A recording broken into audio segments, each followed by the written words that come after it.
Honorable President of India, Shri Ramnath Kovindji, Honorable Union Law Minister, Shri Ravi Shankar Prasad ji,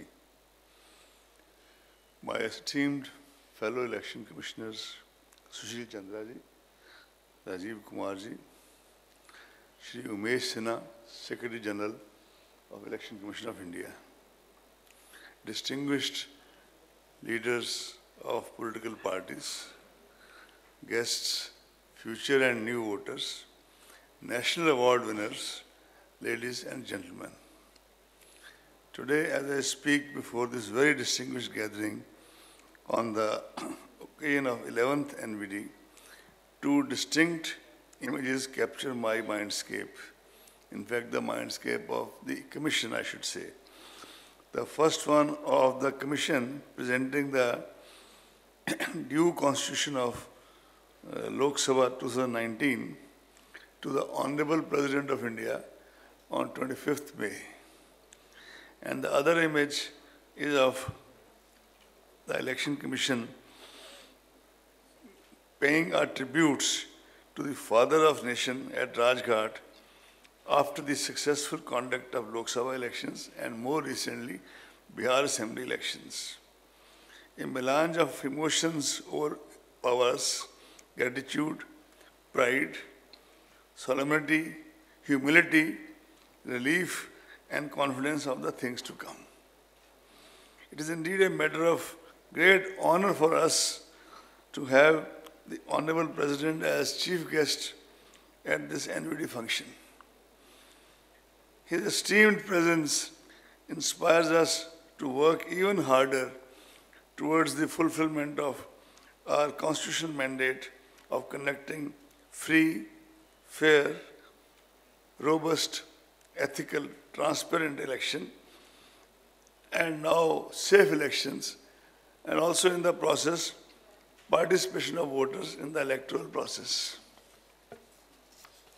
It has been 70 years since the first general elections were held in the country in 1951.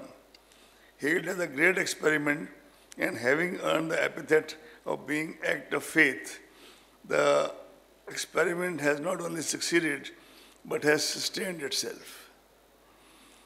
Back then, there were many more prophets of doom who were skeptical and cynical of this entire exercise. And they were from various parts of the world, besides some being from India. The introduction of universal adult franchise in a country of bewildering diversity, ridden with hierarchies and traumatized by the partition, was a bold, courageous decision heralding a new era. At one stroke, the electoral democracy initiated by the founding fathers of our Constitution dismantled these hierarchies and unlocked the vast potential of we, the people. Even when the architecture of election was being debated in the Constituent Assembly, the concern for inscribing institutional safeguards for ensuring that no voter was excluded from the electoral rolls prompted Dr. B.R. Ambedkar to move a radical amendment on 15th June 1949 to set up an integrated, centralized election commission for the country. What prompted Dr. Ambedkar to propose this change was the concept of inclusion and the focus on the voter as central to the conducting elections. And as said by my colleague Rajiv ji, followed by the political parties and entities who are the brick and mortar of the system. The centrality of the voter to the entire electoral matrix is a legacy bequeathed to us by the visionaries who drafted the Constitution. No voter to be left behind is not just a motto or symbolic imagery. It articulates the resolve and commitment of over 900 million electors and 12 million election officials to strengthen democracy in the country.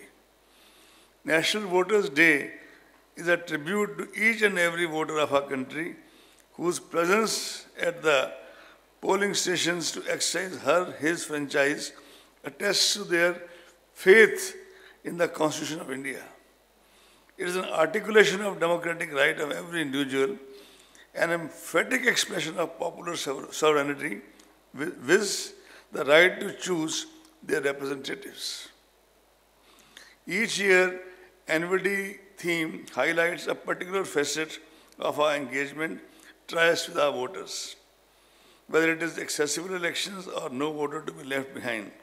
The leitmotif for this year's NVD, both symbolically and literally, is making our voters safe, empowered, informed, and more vigilant.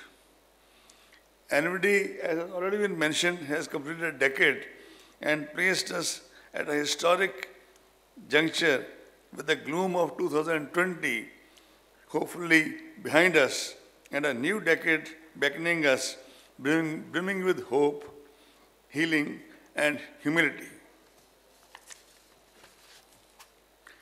The pandemic disrupted elections schedules all over the world. The Commission was faced with the challenge of balancing the health and safety of the people with their democratic right to exercise franchise. It was not at all an easy decision. We held extensive consultations with all our stakeholders and evolved broad guidelines for conducting elections during COVID-19. With an electorate of over 70 million, Bihar was the largest election in the world to be conducted amidst the COVID at that time. In order to mitigate the health impact of COVID-19, the concept of absentee voter was introduced and postal ballot facility was extended as an option to senior citizens aged 80 plus and persons with disability in the entire Bihar. Actually, we had started this experiment before to Delhi, but Bihar we kind of duly tested its efficacy.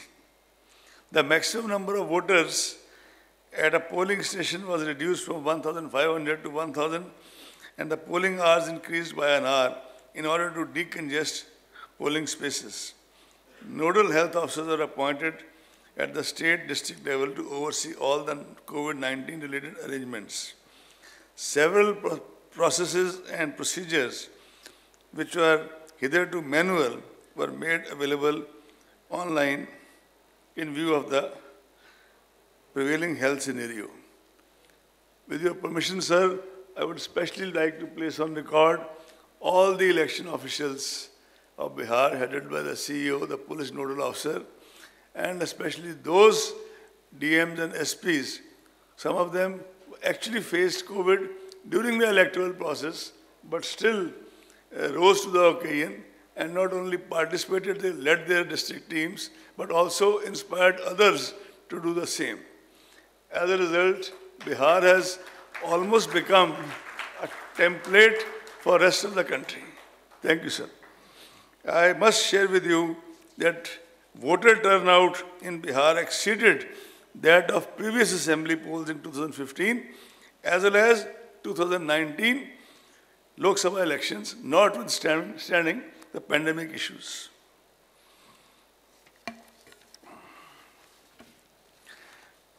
Commission is especially grateful to our senior citizens and octogenarians whose determination to cast their votes is an inspiration to all of us.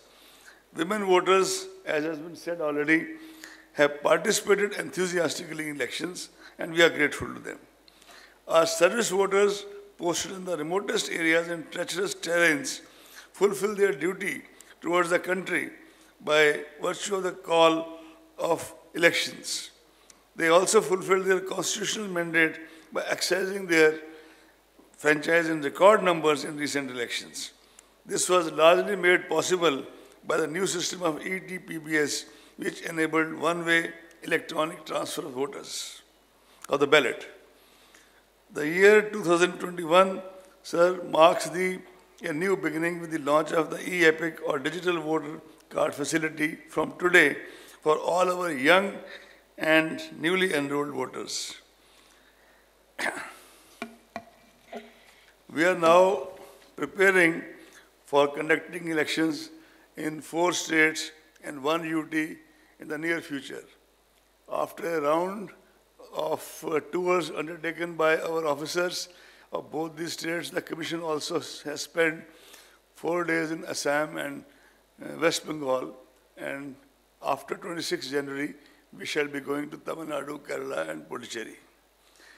Once again, I thank your esteemed presence, Honorable President Sir, at our NVD celebration, Honorable Law Minister Sir, and all the distinguished dignitaries, and again congratulate the NVD award winners. Thank you very much. Jai Hind.